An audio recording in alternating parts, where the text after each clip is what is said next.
Ladies and gentlemen, today we are going to talk about something that most people rarely acknowledge openly, but often experience in silence: fear. Not the fear you feel, but the fear others feel towards you. Sometimes people don't dislike you, they fear you. They fear your confidence, your potential, your discipline, or even your silence. And when people fear you, they behave in ways that reveal more about them than about you. One of the strongest indicators of fear is the inability to look directly into your eyes. When someone feels intimidated by your presence, they may struggle to hold steady eye contact.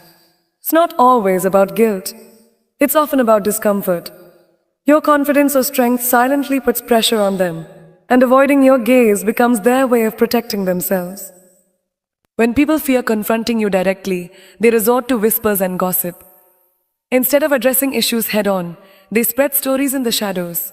This is a way of releasing their insecurity without having to face your power. Gossip is often a mirror of hidden fear, not hatred. Fear doesn't always look like avoidance. Sometimes it shows up as imitation. When people see qualities in you they admire but can't openly acknowledge, they copy your style, your words, your habits, or even your way of thinking. Deep down, they fear being left behind, so they quietly try to match your energy while pretending it's their own. Another clear sign of fear is unnecessary competition. People who feel threatened will often try to challenge you in front of others, not to genuinely compete, but to test whether they can handle your presence. It's less about proving their strength and more about testing yours. Their public defiance is often a mask for their private insecurity. On the other side of the spectrum, some people won't challenge you at all. They'll dodge arguments, back away from conflicts, and even stay silent when you know they have an opinion. This is not respect. It's avoidance born out of fear. They don't want to risk exposure to your strength, so they simply step back.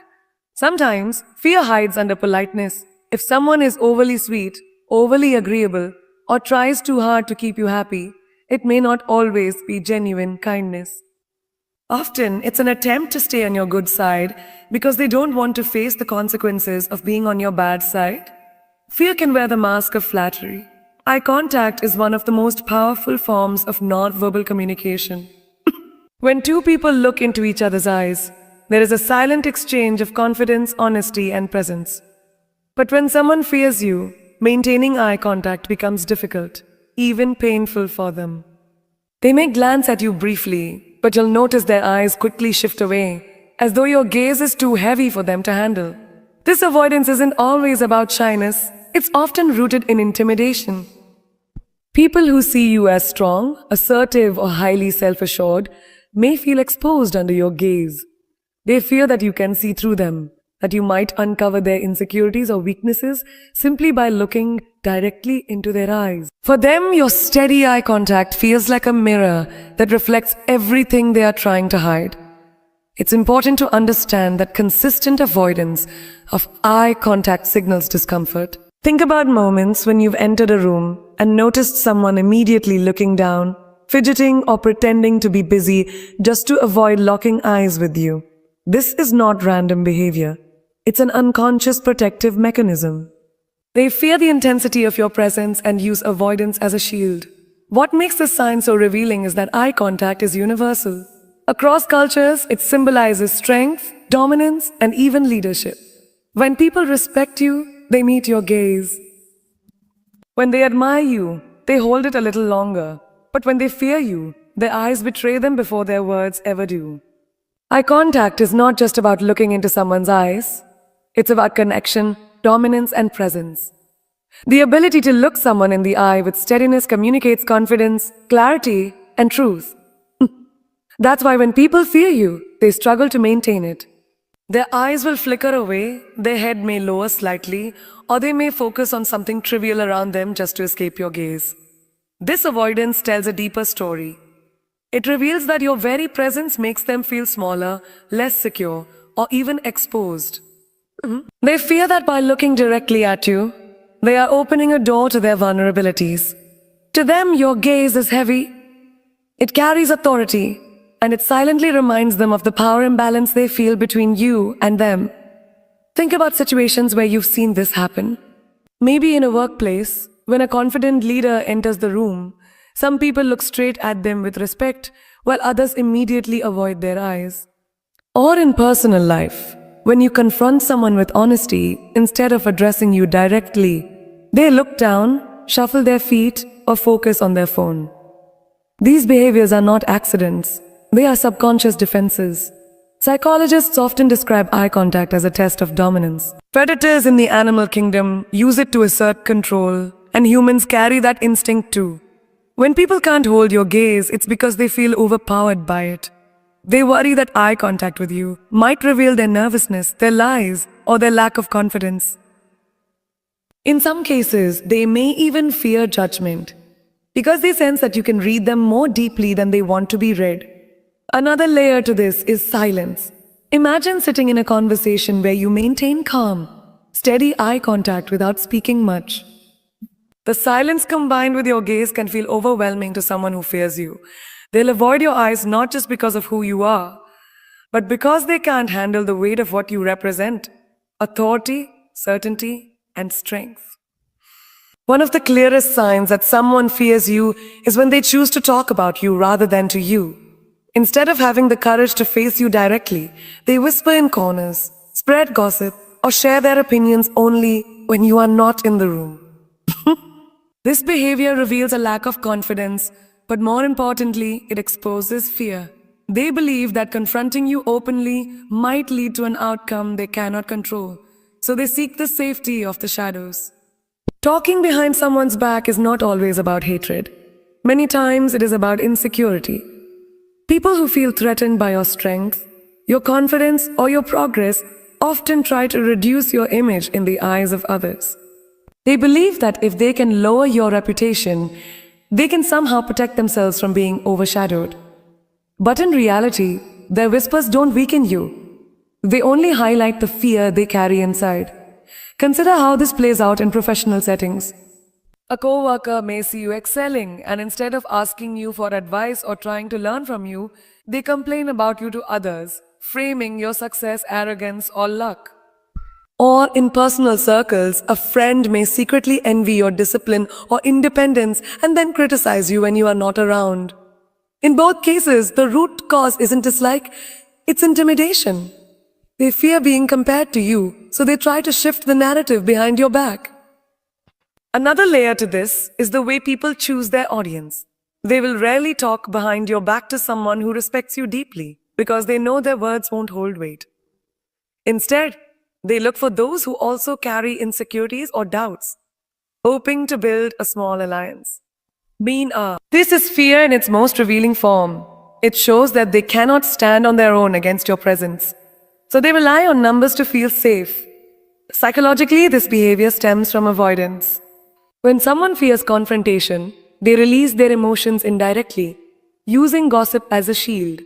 They convince themselves that by speaking in private, they are protecting their dignity, but what they are really showing is weakness.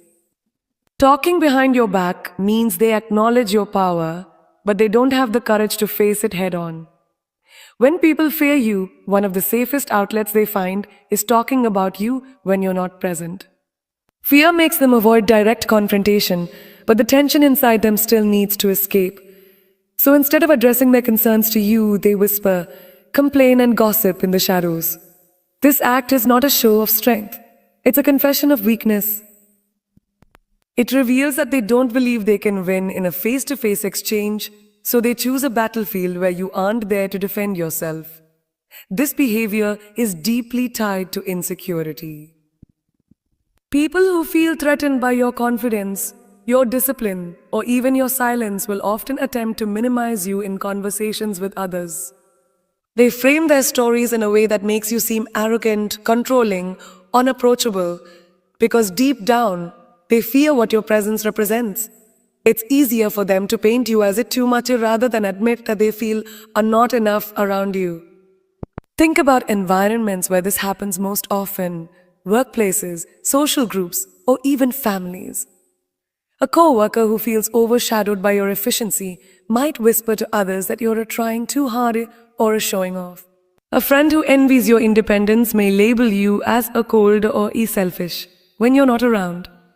A relative who fears your strong personality might tell others you're difficult or hard to deal with. Notice the pattern. Their stories aren't really about you. They're about the discomfort they feel when they measure themselves against you. Another fascinating layer is how people choose the audience for their whispers. Rarely will they risk talking behind your back to those who respect you deeply, because they know those people might defend you. Instead, they search for others who share similar insecurities or doubts, forming small clusters when negativity feels safer. This shows that gossip is not random, it's strategic. It is the language of fear disguised as casual conversation. Psychologically, this behavior can be explained through avoidance and projection. Avoidance, because they cannot bring themselves to face you directly, and projection, because they attribute their own weaknesses to you. If they feel insecure, they call you intimidating. If they feel overlooked, they accuse you of being controlling. Their words reveal more about their inner struggles than about your reality. What makes this sign so powerful is that it shows how your presence silently reshapes the behavior of others. You don't even have to be there, and yet you are influencing their actions. Talking behind your back becomes their way of dealing with the weight of who you are. Imitation is often called the highest form of flattery, but in the context of fear, it becomes something much deeper. When people fear you, they may quietly begin to copy your behaviors, your habits, or even your personality traits. Yet, they will rarely acknowledge it. Instead, they disguise it as their own idea, their own style, or their own decision, because admitting that they're influenced by you would mean openly recognizing your power over them. This type of copying is subtle. You might notice someone adopting the way you speak, borrowing phrases you use often, or mirroring your tone in conversations. You might see them suddenly shift their clothing style after you change yours. Or they might start practicing habits you've shared in passing, like waking up early, hitting the gym, staying disciplined with work.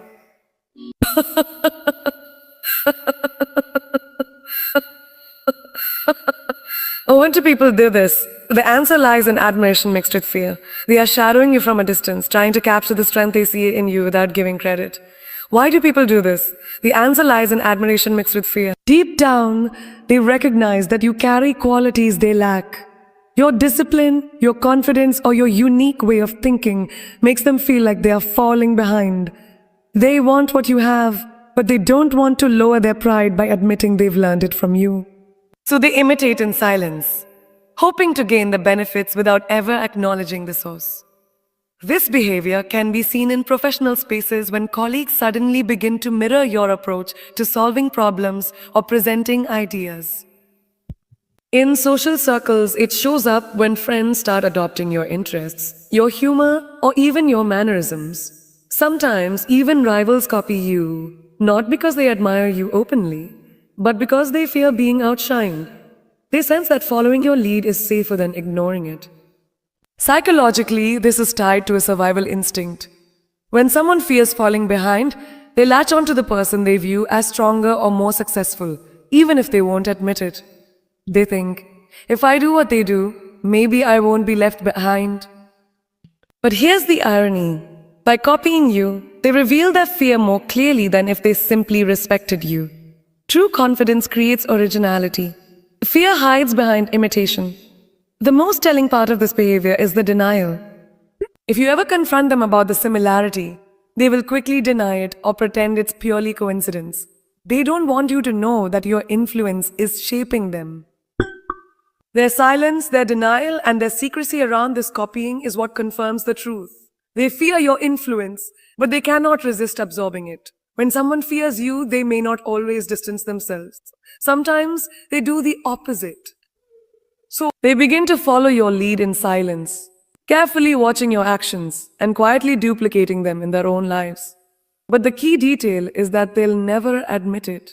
To them, acknowledging that you inspire them would mean confessing that you have a kind of influence over them, and that very thought makes them uncomfortable. So they hide it, pretending their choices are purely their own. This imitation often begins with small details. You might notice them suddenly adopting the same phrases you use in conversations, subtly shifting their posture to mirror yours, or adjusting their communication style to match how you speak with others. Over time, the copying grows bolder. What? They might change their dressing sense after you update yours, take up hobbies you enjoy, or even attempt to adopt your work ethic or lifestyle habits. When people feel insecure around you, they subconsciously seek ways to level the playing field. One way to do that is by replicating the qualities they fear in you. If your discipline makes them feel inadequate, they'll try to become disciplined too. If your confidence unsettles them, they'll mimic your confidence, even if it feels unnatural. In their minds, this is a way of reducing the gap between you and them. But because pride gets in the way, they cannot openly say, I learned this from you. Instead, they convince themselves it was their own idea all along. Think about real-life situations. In workplaces, a colleague might notice how you approach challenges calmly and begin to present themselves in the same way, hoping others view them with the same respect. In friendships, someone may suddenly pick up your style of humor, your taste in music, or even your way of posting on social media. In competitive settings, rivals may mirror your strategies not because they admire you, but because they fear falling behind if they don't. But here's the paradox. While imitation is meant to reduce fear, it often amplifies it. By copying you, they are constantly reminded of where they got their ideas from. Every time they act like you, they are forced to measure themselves against you. And deep down, they know it's not original. That's why many people who copy you will also deny it aggressively. They don't want you or anyone else to see the truth. Their denial is another layer of fear. There's also a silent acknowledgement in this behavior. People rarely imitate those they consider irrelevant. They only copy those who hold a certain authority, presence, or strength that they secretly admire but outwardly resist. This contradiction, envy and admiration, fear and imitation, creates a tension that explains why they shadow your moves but refuse to give you credit. In the end, their imitation is not just flattery, it's evidence. Evidence that you hold a kind of power they can't ignore. They want what you have, but they don't want you to know how much they need it. One of the most revealing signs that someone fears you is when they deliberately try to challenge you in front of others. On the surface, it may look like boldness or confidence, but in reality, it's often the opposite. It's fear wrapped in performance. Instead of addressing you privately or engaging with you respectfully, they wait for the moment when an audience is watching. Why? Because deep down they believe they cannot confront you alone. They need the presence of others to give them the illusion of courage. This public challenge can take many forms. It could be a colleague questioning your ideas in a meeting, not because they have better suggestions, but because they want to test your composure.